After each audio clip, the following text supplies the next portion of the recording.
Hello fashion lovers, welcome to another video. In today's video we'll be making this trendy extended peplum blouse, and if this is what you would love to learn, kindly stay tuned and watch to the end. And also don't forget to subscribe to this channel. In my channel here we share tutorials and all things fashion for women and kids. Trust me, you don't want to miss out on any of our videos, so kindly hit that subscribe button and turn on the notification bell. And to my returning subscribers, welcome back. I truly appreciate your love and support.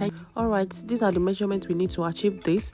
And for the end to nip to sleeve or shoulder that I put down, it means when you measure your shoulder, then you measure where you want your sleeve to get to. I don't know if you understand what I mean. So you measure like this by placing your tape at the backbone of your neck.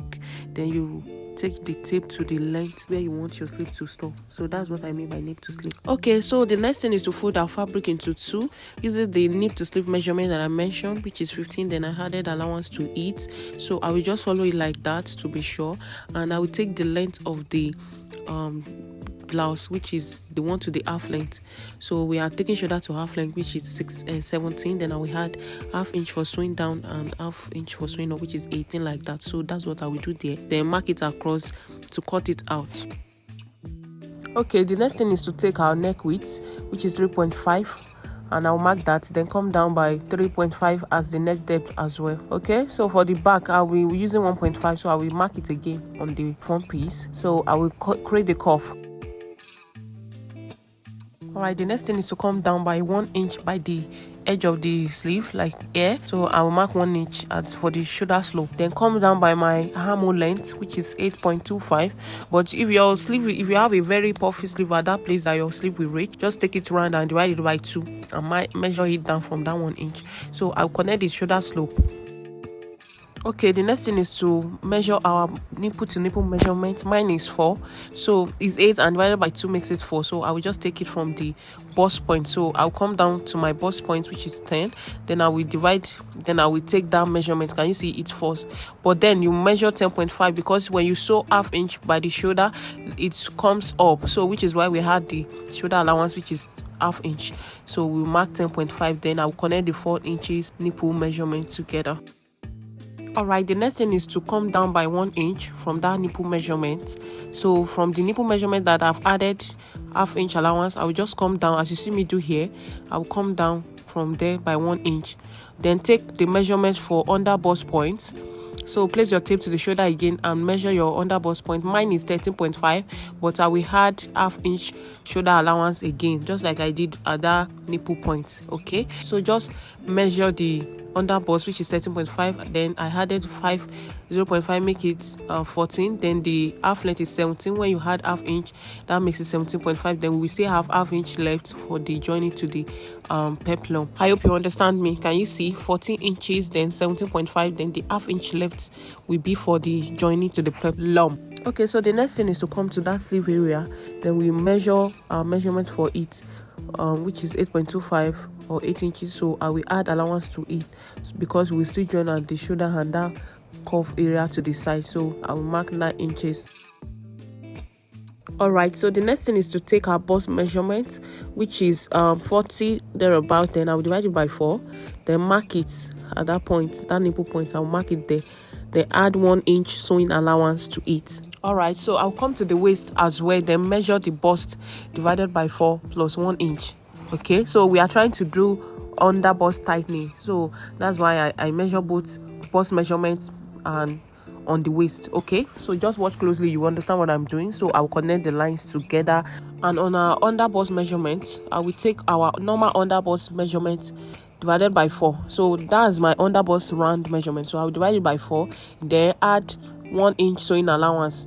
Okay, so watch closely. The remaining measurement left from that 1 inch sewing allowance is what I will measure. So I have about 1.6 thereabout. So I will divide it into 2 equal halves, then distribute it on that line. Okay, so watch closely. So I will divide it by 2, then give half to one side there and give one half to the other side.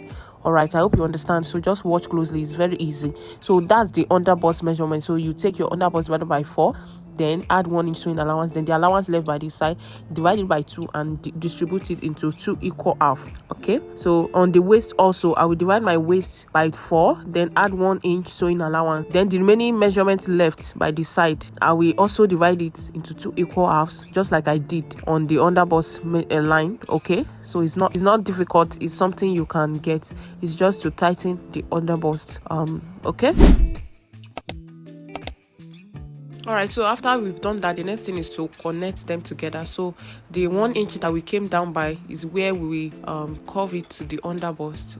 Okay, just watch me closely what I'm about to do. So we connect those line that we marked, connect it from waist to the underbust line. So I'm trying to create it for us to be very clear. So, and that 1 inch we came down by, then we curve it to the underbust. So we will not make it too curvy, or just bend the line like that, and that's it. Another thing is, it can give you different shape entirely, but if you follow this method that I used, it will work perfectly for you. And the next thing is to curve the armhole area to the sleeve. Can you see? Just curve it using the measurement that we marked, and we can now cut. So we didn't add allowance to the nipple point, so we just need to cut straight line, the middle part, to the 1 inch we came down by.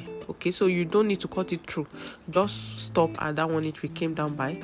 Then we now create a sewing allowance from that marked line.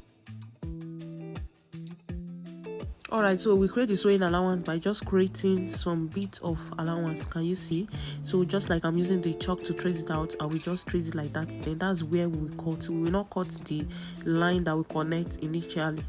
Alright, so we now cut that 0.25 thereabouts or something like that. Then we do it like that. And the next thing we want to do is to notch that underbust area. Just notch it a bit tiny, so that by the time we sew, we will know when we get to underbust, then we won't sew it with the same allowance. We just cuff it tiny to the point. Okay. All right, so normally while cutting, we are supposed to cut back, placing it under, but I didn't have the zipper allowance, which is why I didn't talk about that, but I placed back piece under it.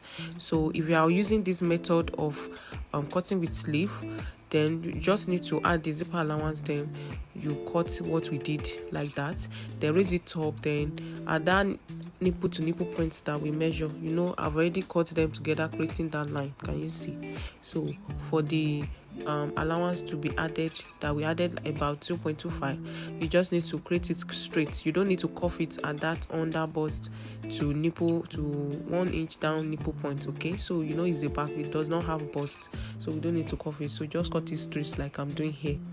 All right, but then don't forget to add your zipper allowance of 1 inch. So I had to cut another one, which is when I now change it to an extended continuous sleeve.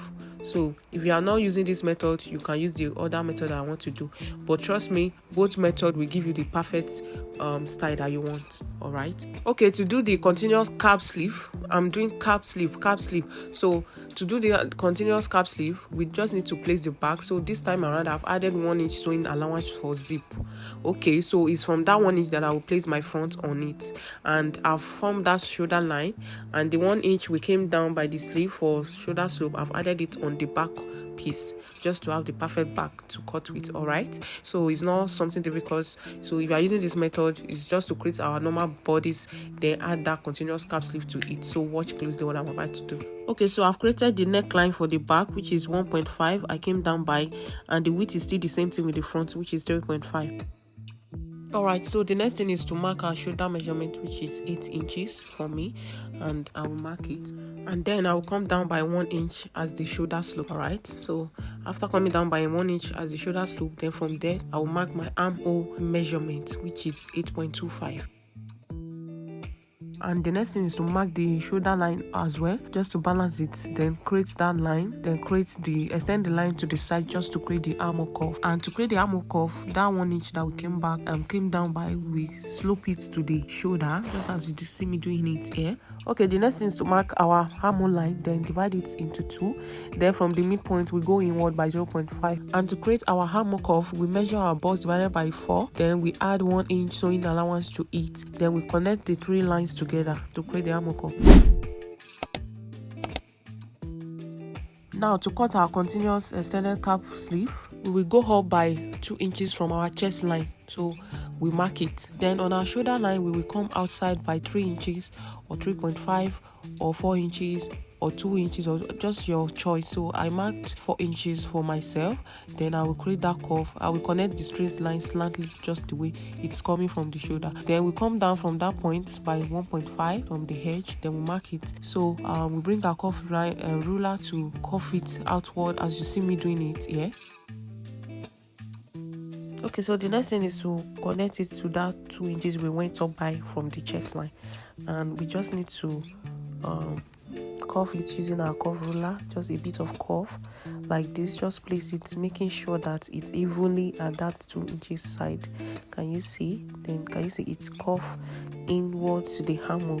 So you cannot add 0.5 sewing allowance around that curve area if you wish, but me, I just want something else, but it's not bad, but add 0.5. All right, so to create our darts for the back, we've done for front, we just need to follow this straight line. So you can use your tape to measure to be sure that it's on the nipple to nipple line, that you are creating that line. So I will do that. Then just create the dart, and then at the zipper side I will go inward by 0.5, then connect it straight to the neckline slantly. Can you see what I'm doing? So just slant it to the edge, just to prevent bulging at the zipper area.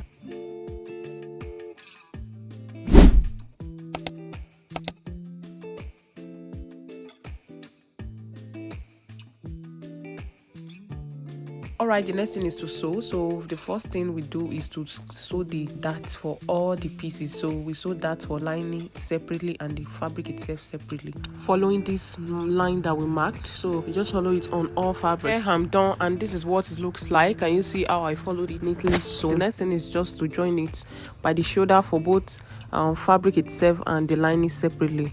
And after doing that, we can now match their neck together, making sure they matches using pin to hold it down. Then we sew, leaving the zipper allowance, and sew it around the neckline for neat finishing.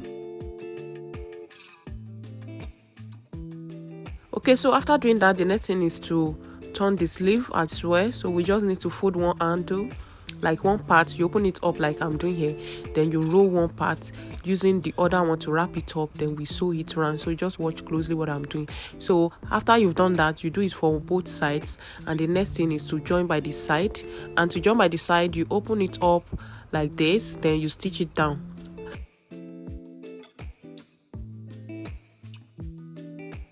Alright, you do that for both sides, and after doing that, the next thing is to cut our peplum, extended peplum. And to achieve that, we need to bring our bodies like this that we've joined. Then we measure what we have for the front piece and the ones that we have for the back. So you divide your waist into two, but me, I'm measuring to be sure of what I have there before I start cutting it out. So for me, I have 18 inches here exactly, and for the back, I have, the back is cut into two due to the zipper side. So when I measure mine, I had 10 inches there, so which is what I will use to cut the peplum.